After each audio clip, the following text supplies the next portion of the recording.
Good morning, John. I'm here with John McManus, the speaker at the Path to Peace conference, and you're taking some time to talk to us on our TV program. It's good to be here, John, with you. Thank you. Thank you. Thank you for inviting me.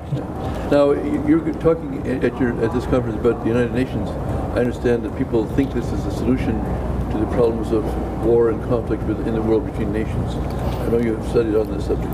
Well, what I know is that a lot of the American people, probably same here in Canada, think that the United Nations is just a do-nothing organization, and people go there to bloviate. I love that word, where they go to sound off and so forth. In my talk, I show buildings that are housing hundreds and thousands of employees of the United Nations. A building in New York, certainly the UN headquarters, and then there's in Geneva there's a couple, and all around the world. Then there's the World Bank in Washington D.C. and there's these other buildings. Now, my question to an audience would be, well, what do you think these people are doing in these buildings? Yeah. They're not just sitting there. Yeah. They're doing things. So the United Nations was formed for the purpose of creating a world government, to destroy the individuality and sovereignty of every nation, and to center all power in that one organization. It's a very dangerous concept, and it has to be defeated. I think that probably a lot of people know that nationhood began at the Tower of Babel, when there were people who wanted to set up a world government. Back then, God confused the tongues, and the people who could speak with each other after the confusion had been rendered, they went off and formed a nation, and others who were speaking a different language went off and formed a nation. Nationhood was begun by God Almighty, therefore nationhood is good and world government is not. It's as simple as that in a theological sense. But in the political sense, we see the United Nations just growing and growing in its power and its influence. I go over what has happened to the United States regarding war since the end of World War II. First of all, they ratified the Charter, the Senate did, and then secondly, Congress passed what is called the United Nations Participation Act, which gives the President the power to send troops into anything without asking for permission of Congress. He already has... So just the idea, first of all, the Congress is, by Constitution, is the one that is supposed to declare war, yeah, or not. I mean, they say no, there's no justification, or there is justification. Not to say that they can always choose correctly, but at least the president couldn't act unilaterally before. He had to get 400 men or so or half of those men to agree with this concept. Right. Well, that's the way it was supposed to be. But the declaration of war hasn't been used by the U.S. Congress since right after Pearl Harbor in 1941. Declared war on Japan, and then Germany and Italy declared war on the U.S., so they responded with a declaration themselves. But the Korean War, there were UN flags flying, and the American troops that were there, even General Douglas MacArthur, he didn't know what the UN was all about. He ordered more flags to come until they found out that the United Nations is meddling in the United Nations, so the flags started coming down. The troops themselves started pulling them down. In his own book, General MacArthur wrote, his book is called Reminiscences. He quoted the Chinese general who came across the border from Manchuria with thousands and thousands of tanks. They outnumbered the United States forces by 20 to 1 or something. He quoted Lin Piao, P-A-I-O. He said, "I would not have jeopardized my men and risked forces of General MacArthur if I had not been assured that that MacArthur would be restrained." He actually said that. All right, now who restrained him? Who restrained MacArthur? Of course, MacArthur protested some of what was being done, and they fired him. President Truman fired him. Well, it was either the UN or it was the U.S. State Department, and probably in cahoots with both, that they restrained General MacArthur. You were not allowed to win. You are to be a mechanism for helping to build the power of the United Nations. So the Korean War, that shooting stopped in 1953, has never been settled. Well, the thing, but more importantly, I think that first of all, that the idea, let's go back to the idea that that the United Nations was founded, according to what you just said, and again, founded according to defeat the sovereignty of all nations and make them all subservient to the United Nations. Well, that's right. Is that their charter, or where does that come from? Where do you? Well, the charter, first of all, was written by Alger Hiss and Vyshinsky of the Soviet Union, two communists. So Alger Hiss is a convicted communist in the U.S. courts. Right, and Vyshinsky was an open communist. There's no doubt about that. So even after Alger Hiss was convicted, the United States didn't reflect and say, well, one minute, we better look at this treaty again and see. Right. So basically, it's a communist document that the United States has ratified and which has been communizing the world ever since. You didn't say that, but I was wondering, right, well, do I get it correctly or not? You've got it correctly. You've got to realize that communism wanted to establish its own power over the entire planet. Sometimes the forces of evil, that I call them, they change their tactics. They're not going to go UN, or they're going to go something else, and so on. But move on. The United States went to war in Vietnam, and President Lyndon Johnson stated very clearly that we are there because of our NATO, our SEATO, S-E-A-T-O commitment, Southeast Asia Treaty Organization, which is like NATO. So United Nations, NATO and SEATO are both United Nations. United Nations regional arrangements, according to the charter. I thought NATO was supposed to be the North Atlantic Treaty Organization to defend the world against communism. No. NATO was to build the power of the UN, and the chief promoter of it in the United States was Secretary of State Dean Acheson. He said NATO is a vehicle for strengthening the United Nations. He said that, and I have that from the congressional record. But you mentioned that the United Nations supposedly is a peace organization. You go to Article 1 in the charter, and you see the word peace 6 times. So they say, okay, we're a peace organization. Article 2 gives the authority to go to war. So the peace organization in Article 2 says we can stop peace, we can go to war. Now go back to the United States. What happened is Article 25, which is one little small sentence. This is from the United Nations Charter. It says the members of the United Nations agree to accept and carry out the decisions of the Security Council. That trumps the U.S. Constitution. It trumps that. It trumps all these other countries as well. It trumps all the other countries of the world. So the resolution is passed. The United States sends troops. Others send a small contingent here, a small contingent there. The United States is the United Nations puppy dog. The United States went to the UN for authorization to invade Iraq twice. NATO is now running the operation in Afghanistan. It's all United Nations. So the United Nations continue to build, and most Americans, most Canadians, most people around the world, oh, the United Nations is a do-nothing organization, never accomplishes anything. We don't have to worry about it, which is absolutely insane. Well, it's the perception, perhaps, that has been cultivated by the United Nations itself. That's right. Yeah. Oh, yeah, they very much want to cultivate that. So, in turn, you've been talking about the United Nations for some time about what its role is to actually, it's a fomenter of war, apparently. You have more war for the United Nations than ever before. Well, it uses every opportunity it can to start a war. And to every time they start a war, the United Nations gets stronger. They hire more people, they take care of it. Now, the United Nations does have a situation where they can feed some hungry children, right? That's what people usually say to me. Oh, but the UN is good because they feed hungry children.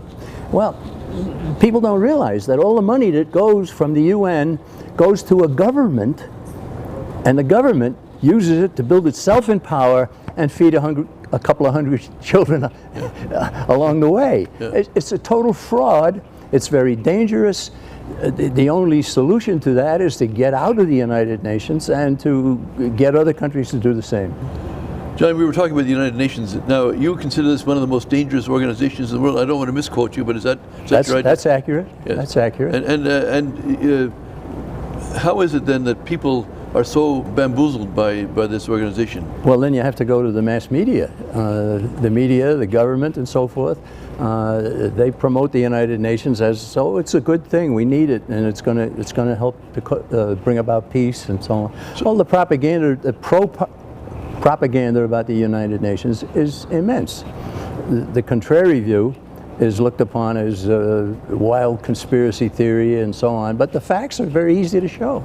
So you've been been talking about this for years now. I know because we've talked about it some years ago, and I'm, not because we haven't talked in the meantime, but on camera, I believe. And the question I have then is, what can we do? First of all, people don't understand the power of the mass media. Perhaps we can talk about that a little bit. Just that they keep pumping out this little information, dropping this thing. You know, at Halloween time, kids go around asking for money for UNICEF, yes. which is one of the fronts. You were mentioning about these hundreds and thousands of people working for United Nations in these buildings. I know that they have a place in Rome, FAO, Food and Agriculture Organization. Food and Agriculture, right? That's all in these Rome. are fronts for right? UN. They have them everywhere. They have them in Thailand. They have them in Kenya. They have them these huge buildings full of people doing something. And they're all working for one goal: to make a world government. Well, a lot of the people who are working in there, they don't know what the ultimate goal is. They're just hired. There's a job for them, and so on. But if you look at the UN itself, you know that what the UN intends is to build a world government. And they say that quite openly. You can't miss it. Just reading their charter, and the charter was written by two communists, one an American communist who wasn't known to be a communist when he started to write this. Right. But after he wrote it, and it was ratified, it was in San Francisco. Well, we're talking about Alger Hiss.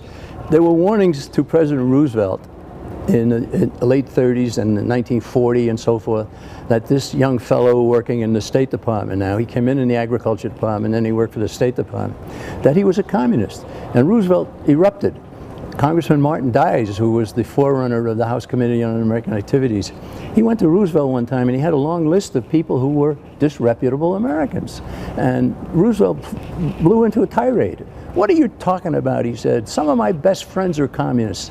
Roosevelt actually said that, and it was true. Yeah. So Alger Hiss was protected, and then he was finally exposed after he had done an awful lot of work. He was the Secretary General of the United Nations Conference that was held in San Francisco from May, June, and into July of 1945. They're the ones that put the final on the charter. Now, I can remember that period. I'm old enough to remember 1945. And I remember my own dad, who was a very patriotic American. He was supporting this. And he was buying into an attitude that had been very, very widely spread. The attitude was, we had World War I, we had World War II, we don't want World War III, so we got to give something else a try. And the try was the United Nations. So even my own dad got sucked into that. As good an American as Senator Robert Taft of Ohio. He voted for approving the charter, and then later regretted it. I think within 2 or 3 years, the UN is a trap, let's go it alone, said Robert Taft. He was right, and then he fought against the creation of NATO and so forth, and he tried to become president of the United States, and it didn't work. It's too bad, because he was a good American. So the people who've been taken in back in the 40s, like your dad and Senator Taft, and no doubt others, have you tracked? But the newspapers continue to promote it. Do they have an agenda themselves? The newspaper, well, the mass media is part of what we call a vast conspiracy to bring about the world government, to destroy sovereignty and individuality and personal freedom, destroy all religion and so forth. Interesting, the United Nations has no religion. They have the Universal Declaration of Human Rights, and they say, everybody has this right and this right. They list them all, and it's very appealing to read all that until you get to the end, and it says we can pass a law to suspend these rights. Right? Then they come out in 1966 with the International Covenant on Civil and Political Rights. Same thing. This right exists, and this one for everybody. You're all set, and except at the end of it, they say, we can pass a law that says they don't exist. And the we being United Nations. In other words, the United Nations can have a session and say, okay, the right of conscience is now suspended in the case of X, Y, and Z. Exactly. Or the right of owning property is suspended for all Americans, or whatever. Freedom of speech, freedom of any of the press, the right to own property, and so forth. So then the United Nations begins to work through the United States with a stealth operation called Agenda 21, which was put together at the United Nations Conference in 1992 in Rio de Janeiro. It's an 1,100-page book. And the very foreword to the book says that this is meant for every person on Earth.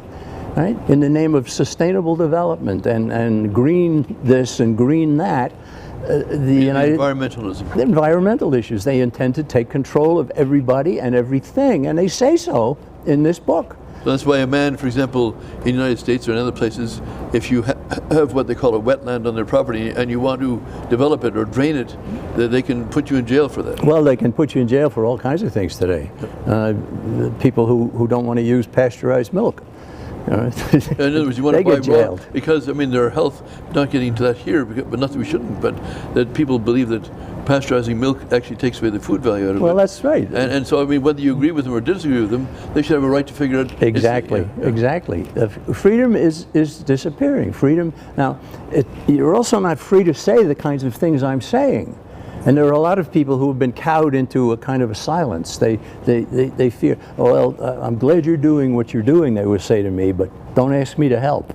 You know? And they're afraid because they might end up going to jail or something like that. Well, or at least but I didn't. I'm not in jail. I'm not in jail yet. Absolutely. But there's other fear of being ostracized socially because, oh, you're against the UN and you're a bad guy because you're against the UN, when you know you're protecting their people's freedoms and so forth. But already there's been an atmosphere created intellectually, so that people are afraid to speak. Exactly, and the media has accomplished that, the government, and then there's organizations like the Southern Poverty Law Center. Yeah. I have a badge of honor. I'm named as one of the 50 most dangerous people in the United States. By them, of course. Anyone that's condemned by them has to be a good guy pretty well, because... Well, thank you. I appreciate that. I consider myself doing the right thing. Yeah. I'm interested in truth. Yes. And the truth is there if people will take the time to look at it. People have many values, such as loyalty and friendship, and getting along with people and so forth. There's a hierarchy of values, and people have to understand that getting along with people is a good thing, and friendship is a good thing, loyalty is a good thing. But it can't be done at the sacrifice of truth. Truth is primordial. It's above all those values. Exactly. Yeah. Right. Because without truth, we can't be friends. We can't be just. We can't really love our neighbor if we're trying to help them, but we're living a lie. So. Well, to understand what's happening, and there are many, many people who do understand what is happening and have decided to do nothing about it. They're too busy. They're too busy watching football games or something else. Something else. And that's. I'm afraid that a lot of those people are going to have to answer to God Almighty for their non-involvement. Yes. I don't salute that attitude. No. I think people, if you love your children, if you think that there's going to be a next generation in your family, then you owe them what you received with no effort upon yourself. Yeah. You received freedom, right? You've got to pass it on. Yeah. And it's gradually waning. John, we're talking about the United Nations, and you're talking about the danger not only to nations but also to individuals. Perhaps you want to explain how the United Nations is bad for your health, bad for your life, bad for your freedom. Well, let's go back a few years. Go back to 1961. The European countries had given up their territories in Africa, and one of the countries that now became independent was the Congo. It used to be the Belgian Congo. Immediately, a communist took control of Congo, named Patrice Lumumba. The Soviets named a university after him in Moscow. They loved him so much, right? Yeah. Well, one of the sections of the Congo was a province called Katanga, and it was as large as some of the American states. And there was a pro-Western Christian anti-communist leader there named Moise Chambé. And he said, we're not going to have any part to do with this. We're going to secede. We're going to have our own country, get away from the communists. Well, when he did that, the United Nations mounted an attack on Katanga province. They bombed hospitals, they bombed civilians, they bombed children, they killed, they just wiped it out. And so first of all, the United Nations doesn't have a standing army, but nevertheless, it declared war on Katanga. It declared war on Katanga. And so they used the other nations with armies to work for the United Nations. Some of them from the United States, doing what they were ordered to do, right? Well, what happened is Chambé was able to triumph over this. And he did for a time exist as an independent nation. And I think 2 or 3 years later, he went to Europe and he was on a plane. The plane stopped in Algeria, and he got off the plane and he's never been seen again. Right? So he's one of the heroes of the 20th century. He was a wonderful man. But the United Nations showed its claws in that particular thing. And these United Nations troops that went into Katanga, they were labeled. They had UN trucks with the UN on it. They had troops with the blue helmets and the airplanes that came in and bombed the hospitals and so forth. There were doctors at the Elizabethville Hospital. Elizabethville was the capital of the province of Katanga, which tried to be an independent nation. And they wrote a book immediately called 46 Angry Men. And they had pictures of what the UN had done. They had testimony from different doctors and different people within. They sent a copy of it to President Kennedy, to the leaders of every European nation, and to the Pope, begging to get the United Nations to stop what they were doing. So is the United Nations a peace organization? No. They demonstrated very quickly. Now, is that, I mean, somebody might say, I don't know, maybe it has been said, that well, this was just an accident, it was sort of an oversight, it was some rogue moment or whatever. I mean, can you explain that? Well, is that typical, or is it? It is not typical. I have to admit that. It's not typical. And it's not needed anymore because the United Nations is taking over with all different kinds of areas, in the food area, in the family area, in this, and so forth. Like I said, you mentioned these in your little book. All those people in those buildings, right? I wrote a small book here. It's only 40-something pages, America and the United Nations, and this is available from the John Birch Society, jbs.org. Anybody can get a copy of it and you can read it. I've had friends read this book who are quite well informed already about the United Nations and so forth, and they all come back and they tell me, well, there's more information in there that I never knew. This is very dramatic. And as far as getting out of the United Nations, I'm re-energized about the need to do this. Yes. So I think first of all, people you know, they might accuse you of being a conspiracy theorist, but it's not a theory if you have fact. I mean, as St. Thomas Aquinas says, against a fact there is no argument. Good. So it's if it's a fact that they went to war, that they bombed hospitals. What are hospitals doing? I mean, they're trying to save lives, and they're bombing hospitals. You have 46 doctors writing about what the United Nations did against them personally, but also against their patients, yes, and against the patients to come. They couldn't take care of them because their hospitals were being bombed, all by United Nations, because they want quote-unquote peace. This is not peace, this is war. Well, the United Nations was doing that to help the communists who had control of most of the Congo at that time, this Patrice Lumumba. Yeah. And that he was a communist, well, why would they name it a university after him in Moscow if he wasn't one of them? Yes. And he boasted that he was a communist.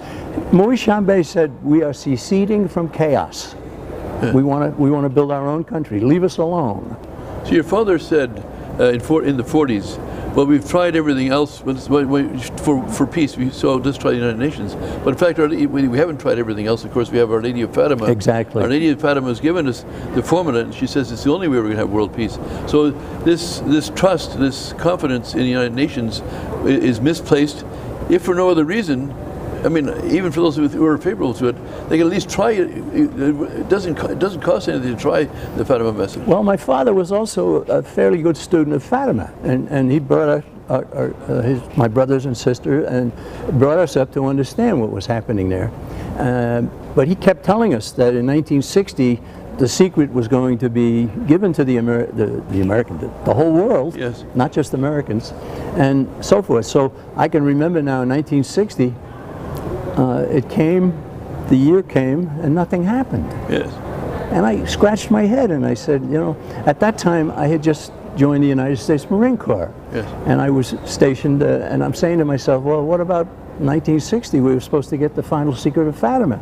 And it's never been revealed. And you know more about that than I do. Yes. But the fact that it hasn't been revealed suggests that there are some forces within the Vatican that are trying to suppress this as well. Yes, yes. Well, in fact, of course, in the year 2000, the Vatican released a text of the secret. But what we've said and proven over and over again, that it's not the whole text. Exactly, I know that, yes. And the text, so, in fact, we have Pope Benedict XVI acknowledging that in more ways. Of course, we could recommend, you know, the book "The Secret Still Hidden," "The Devil's Final Battle." We have a number of books, and Sochi, of course, who started off believing that the Secretary of State of the Vatican, Cardinal Bertone, by the time he finished reading our books, he realized that we were right and he wrote his own book saying this, the fourth secret, meaning there's another text that's still hidden. And right, I've read those books, by the way. I'm very into the Fatima Center. Yes, and yes. It's very good that the information you're publishing is terrific. So of course it's some people who are not Americans say, well, what does this have to do with me, America, and the United Nations? But it's not just America threatened by the United Nations; it's every nation in the world. Well, if the United States can be destroyed, then the rest of the world can go on a telephone call. Well, there's that, but also even this encroaching on freedom. Obviously, the former Belgian Congo was threatened by the United Nations. Other nations have, I mean, in Rwanda they sent a peacekeeping force there, but they had a genocide. Do you know anything about that? I do, and I know that the United Nations impeded the people who wanted to stop the genocide. Yes. The United Nations did that. What was it? Close to 1 million people were killed in Rwanda. So that was terrible. The United Nations also says in its own document that it shall never have anything to say about what goes on within the borders of any nation. In other words, your own domestic affairs, you can go that we have nothing to say about that. They violate it every single day, right? Yep. They stopped a gold mine in Yellowstone. In Australia, they stopped a power plant because it might harm a United Nations protective agency, a United Nations World Heritage Site. Everywhere you go, the United Nations is meddling. They have complained about the United States having any anti-abortion law. Well, what we have in the United States is not what I think should be the case, but even the little bit that we do prohibit, the United Nations says, no, you got to get rid of that. They forced the country of Guatemala to change its constitution in order to promote abortion, and on and on. So within the areas of a country, within the borders of a country, the United Nations is meddling, the United Nations is using its clout, and it goes on and on and on, and people say the United Nations never accomplishes anything. No, that's terribly wrong. It accomplishes too much, and all in the wrong direction from what you're telling me. Right, well, I don't know that there's anything about the United Nations I agree with. Yes. Right. So thank you for being with us, John, and describing this. And I would urge them to get your talk as well, and your book as well. My little book, America and the United Nations. Go to jbs.org, and we're glad to hear from anybody. Okay, thank you, John. God bless. Thank you.